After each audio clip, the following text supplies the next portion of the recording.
जय श्री राम मित्रों, common sense दृष्टि के इस YouTube चैनल में स्वागत है। आज हम ऑपरेशन सिंदूर के विषय में बात करने वाले हैं कि यह किस प्रकार से भारत की एक रणनीतिक विजय के रूप में देखा जा रहा है। जब बात भारत के सम्मान, सुरक्षा और उसकी जनता की भावनाओं की हो तब भारत चुप नहीं बैठता है, वह इतिहास रचता है। ऑपरेशन सिंदूर सिर्फ एक सैन्य अभियान नहीं बल्कि भारत की एक सधी हुई बहुआयामी रणनीति है जिसने कई उद्देश्यों को एक साथ पूरा किया है। ये कैसे उद्देश्य हैं और भारत ने इसको कैसे पूरा किया है, आप इसको जान करके बहुत ही आश्चर्यचकित हो सकते हैं। ऐसे ऐसे उद्देश्य हैं जो आपको असाध्य पहले लगते थे, परंतु भारत उसको पूरा कर लिया है या करने की ओर आगे बढ़ रहा है। तो अंत तक आप इस वीडियो को अगर देखेंगे तो इनको हम एक एक क्रम वार बताने जा रहे हैं, इसको आप समझ सकते हैं। सबसे पहले जो पाकिस्तान की सेना है और उसके जो आतंकवादी हैं या आतंकवादियों का जो उसका नेटवर्क है, उसकी जो क्षमता है, उसकी वास्तविक क्या क्षमता है, इस चीज को भारत ने बहुत अच्छे से इस अभियान के द्वारा पता लगा लिया। पता ही नहीं लगा लिया तो उस पर उसने जबरदस्त हमला करके उसके बहुत अधिक क्षमता को नुकसान भी पहुंचाया और सेना के अड्डे अपनी रक्षा करने के लिए, जो आतंकियों के अड्डे थे तो वो तो अपनी रक्षा नहीं कर पाए, लेकिन सेना के भी जो अड्डे थे वो भी अपनी रक्षा करने में असमर्थ रहे और यहाँ तक कि उनके जो सैन्य ठिकाने हैं वहाँ तक भी हमारी जो है मार हुई है। इसके प्रत्यक्ष प्रमाण आपको जो है हर दिन कुछ न कुछ समाचार आते रहते हैं। तो भारत ने इस अभियान के द्वारा जो पाकिस्तान की वास्तविक सैन्य हैसियत है वो जितना बढ़ा चढ़ा करके उसको दिखाता था, उसका पूरा पर्दाफाश ही नहीं किया है, उसका पूरा पता भी लगा लिया है।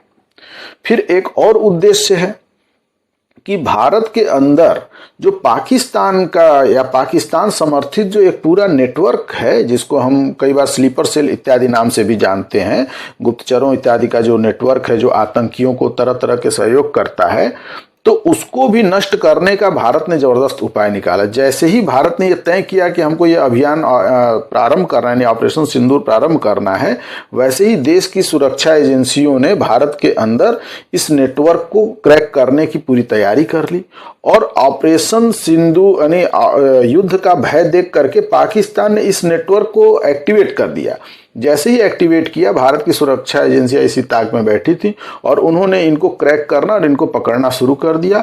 और आप आए दिन समाचारों में सुनते होंगे कि अमुक अमुक जासूस पकड़े जा रहे हैं, अमुक अमुक यूट्यूबर्स के रूप में भी जो जासूस हैं, सोशल मीडिया में जासूस हैं, सरकारी एजेंसियों में जो जासूस हैं, सब उनका नेटवर्क बड़े पैमाने पर पकड़ा जा रहा है और रोज कुछ न कुछ आपको इसके विषय में जानने के लिए मिलेगा। तो ये एक बहुत बड़ा उद्देश्य था जिसको हमने प्राप्त किया है इस ऑपरेशन के माध्यम से। इसी तरह से एक और उद्देश्य है कि जो बांग्लादेश एक छोटा सा देश है जिसका अस्तित्व तो भारत के ही पराक्रम के वजह से उपस्थित हुआ, उसके भी स्वर जो भारत के विरुद्ध हो रहे थे वह स्वर भी जो है दब गया है। जो बहुत उछल रहा था एक तरह से अभी वो उछलना उसका कम हो गया है, क्योंकि उसने इस ऑपरेशन में जो भारत का उग्र स्वरूप देखा तो उसकी तो एक तरह से कहिए कि सिट्टी पिट्टी गुम हो गई। वो भारत को अब खुश करने के लिए तो क्या कर रहा है, नोट पर, अपने नोट पर वह मंदिर छाप रहा है, यानी जो ढाकेश्वरी माता का मंदिर या वहां का जो प्रमुख मंदिर है हिंदुओं के बीच उनको। और इसके पहले आपने देखा होगा कि वो हिंदुओं का वहां पे किस प्रकार से बड़े पैमाने पे कत्लेआम हुआ। और यही इतना ही नहीं, तो बांग्लादेश की जो सेना है वो भी मुखर होकर के यूनुस का जो है विरोध करना उसने प्रारंभ कर दिया है कि जल्दी से चुनाव कराओ और लोकतंत्र यहाँ बहाल करो। तो ये भी एक अपने आप में बहुत बड़ी ऑपरेशन सिंदूर की सफलता के रूप में देखा जा सकता है। फिर बात आती है एक और उद्देश्य की। वो एक ऐसा उद्देश्य है कि जो भारत में बांग्लादेशी, रोहिंग्या और पाकिस्तानी इत्यादि जो घुसपैठियों की समस्या लंबे समय से भारत में थी और जिसके कारण भारत की आंतरिक सुरक्षा पे हमेशा चुनौती बनी रहती थी, उसको भी उसके रूप में भी भारत इस ऑपरेशन के द्वारा उसमें भी एक बहुत बड़ी सफलता हमको मिली है। भारत ने जैसे ही युद्ध करने के लिए तैयारी अपनी शुरू की, यानी इस ऑपरेशन को करने का जैसे ही निश्चित हुआ, भारत की सुरक्षा एजेंसियों को स्पष्ट निर्देश दिए गए कि इनको जो है निकालो। तो पाकिस्तानी घुसपैठियों को निकाला जाने लगा। आप सोचिए कि लोग यहाँ पे वीजा लेकर के आते थे, यहीं बस गए, उन्होंने यहाँ नागरिक की तरह अपने सारे डॉक्यूमेंट्स बनवा लिए, शादी ब्याह करके बच्चे, कुछ लोग तो नौकरियां इत्यादि भी करने लगे, सरकारी इत्यादि नौकरियां भी करने लगे। तो ये स्थिति थी। लेकिन जब एक बार नेटवर्क खंगाला जाने लगा तो सबको पकड़ पकड़ करके और उनको बॉर्डर से उनके देश में वापस पाकिस्तानियों को पाकिस्तान में, बांग्लादेशियों को भी बांग्लादेश में, रोहिंग्याओं को भी पकड़ करके बांग्लादेश इत्यादि में भेजा जाने लगा। अब स्थिति ये हो गई है कि इतना दबाव है इस समय कि घुसपैठी खुद ही आकर के थानों में बोल रहे हैं कि भाई हम लोग घुसपैठिए हैं बांग्लादेशी और हमको वापस बांग्लादेश जाना है क्योंकि यहाँ हमको कोई काम देने वाला नहीं है और लोग हमारी तुरंत रिपोर्ट कर दे रहे हैं। तो इस तरह की स्थिति, ये एक बहुत बड़ी समस्या थी जिस पर इस ऑपरेशन के द्वारा जो है भारत ने एक अभियान जो है आसानी से छेड़ दिया है, जो सफलतापूर्वक चल भी रहा है। अब इसी तरह हम एक और उद्देश्य की बात करते हैं कि भारत क्या है कि दुनिया भर से वो बड़े पैमाने पर हथियार खरीदता है और अपने भी हथियारों को वो स्वयं भी निर्मित करता है और एयर डिफेंस और जो भी सिस्टम भारत के हैं उसको वो देखता है, माने खरीदता है। लेकिन ये जो इतने बड़े पैमाने पर जो हथियार खरीदता है भारत, क्योंकि भारत अपने आप में दुनिया का एक बहुत बड़ा हथियार का बाजार है, यानी खरीदार के रूप में, तो और अपना भी बनाता है, लेकिन कोई ऐसा बड़ा अभियान उसको एक युद्ध अभ्यास को छोड़ करके कोई वास्तविक युद्ध नहीं हुआ था जिसमें इन सबको एक साथ वो परीक्षण उनका कर सके।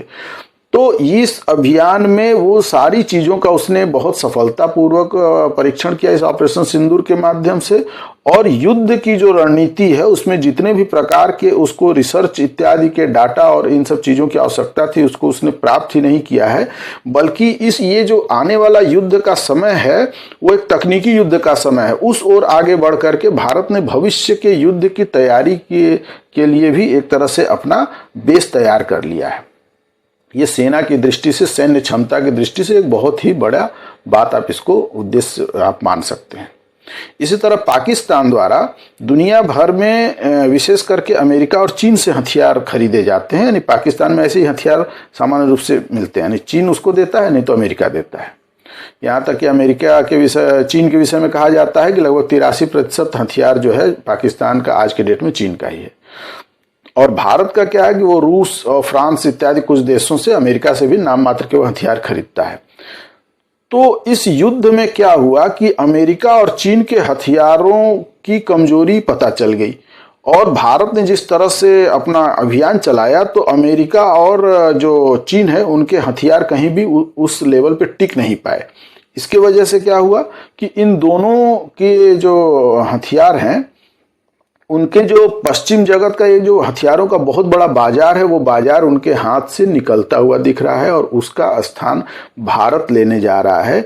इस तरह से आप इसको समझ सकते हैं, यानी कि विश्व के हथियार बाजार में एक विशेष स्थान भारत जो है प्राप्त करने की स्थिति में आ गया और जो चीन और अमेरिका की जो स्थिति थी वो स्थिति कमजोर हुई है। तो ये एक उद्देश्य बहुत बड़ा था जो कि अपने आप ही आप कहिए कि संयोग से कहिए या प्रयोग से कहिए वो प्राप्त हुआ है एक अवसर के रूप में।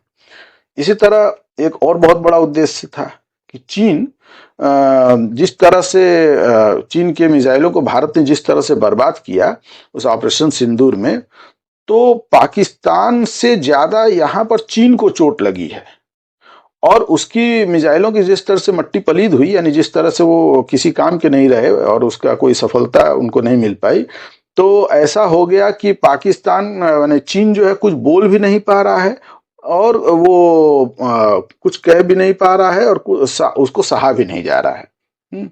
तो यानी सहा भी न जाए और कहा भी न जाए, ये वाली स्थिति है। इसी तरह एक और सफलता हमको इस उद्देश्य की सफलता मिली है, वो है कि ऑपरेशन सिंदूर को भारत ने समाप्त नहीं किया सीज फायर के नाम पे, उसने उसको स्थगित कर दिया। अब स्थगित करने का परिणाम ये हुआ कि पाकिस्तान की पूरी सैन्य व्यवस्था, सरकार, उसकी जो पूरा आतंकियों का नेटवर्क है वो उनको ये नहीं समझ में आ रहा है कि हम अब आगे क्या करें, कोई ऐसा घटना ना हम कर दें कि जिससे कि भारत तुरंत ही हमारे ऊपर फिर से हमला कर दे, ये कि सीज फायर खत्म हो गया। तो ये एक बहुत बड़ी उपलब्धि के रूप में कहा जा सकता है। और इसी तरह एक सिंधु जल समझौता जो था वह भी एक बहुत बड़ा उद्देश्य है। तो सिंधु जल समझौता लंबे समय से वो इस तरह से समझौता हुआ था कि एक तरह से पाकिस्तान का ही लाभ हो। पहले की सरकारें पाकिस्तान के लाभ की दृष्टि से अधिक कार्य करती थी, तो उसको भारत ने स्थगित करके और पानी को रोक करके पाकिस्तान को एकदम घुटनों पर ला दिया है। यानी आप सोचिए कि पाकिस्तान की आज ये स्थिति है कि वहां पे सभी लोग पानी के लिए, कैसे हमको पानी मिलेगा उसके लिए रोक रहे हैं। वो कहते थे अगर पानी रोक दिया तो खून की नदियां बहेंगी, और हमने पानी रोक भी दिया, लेकिन पाकिस्तान अभी चूं तक बोलने की स्थिति में आज के डेट में नहीं है। तो ये भी अपने आप में एक बहुत बड़ा उद्देश्य आप इसको मान सकते हैं। इसी तरह भारत की बेटियों के सुहाग की जो निशानी सिंदूर होती है, यानी सुहागिन स्त्रियों की जो निशानी के रूप में सिंदूर होता है, उस पर जो नाम रखा भारत ने इस अभियान का, इसका भी बहुत असर पड़ा है। कैसे असर पड़ा है? तो आप सोचिए कि जब पहलगाम में आतंकियों ने भारत के निर्दोष और निहत्थे पुरुषों को उनके पत्नी और बच्चों के सामने बेरहमी से मार दिया, वो भी धर्म पूछ करके, तो जनता की जो धार्मिक भावनाओं वो बहुत अंदर तक आहत हुई, जिसकी केवल कल्पना ही हम कर सकते हैं। परंतु जब सरकार के ने इसके विरुद्ध ऑपरेशन सिंदूर चलाकर इसका बदला लिया, तो इसका जो नाम ही था, यानी जो बदला लिया वो तो अलग है, लेकिन जो इसका नाम ही था ऑपरेशन सिंदूर, इसने ही जनता के धार्मिक जो भावनात्मक घाव थे उस पर मलहम लगाने का काम किया। और इसके बाद एक और उद्देश्य जिसको बहुत बड़े पैमाने पर भारत ने अचीव किया, वो है कि ऑपरेशन सिंदूर के बाद भारत ने एक सर्वदलीय सदस्यों की टीम बना करके और पूरे दुनिया में उसको भेजा, और उसमें सर्वसम्मति का भी भाव, उसमें जबरदस्त भाव देखने को मिला। तो उसके वजह से क्या हुआ कि पूरी दुनिया में जिस तरह से भारत ने सर्वदलीय सदस्यों को भेजा, तो भारत की आंतरिक जो राजनीति है वो भी बदलती हुई दिख रही है। जो धुर विरोधी थे दल थे वो भी उसके सदस्य हैं, जो धार्मिक भेद वाले थे वो भी उसके सदस्य हैं। यानी ऐसे ऐसे उसके सदस्य हैं जिसकी हम कल्पना नहीं कर सकते थे। और इसके कारण क्या हुआ, पूरी दुनिया में भारत की एकता का एक अलग ही लोकतांत्रिक एकता का स्वरूप पूरी दुनिया में प्रस्तुत हुआ है। और आज के डेट में कुछ जो राजनीतिक दल या उनके नेता कुछ उल्टा सीधा बोल रहे हैं, उनको अपने ही दल में कई बार उनको समर्थन नहीं मिल रहा है, और आने वाले समय में आप निश्चित जान लीजिए कि उनका समय बहुत ही कठिन है।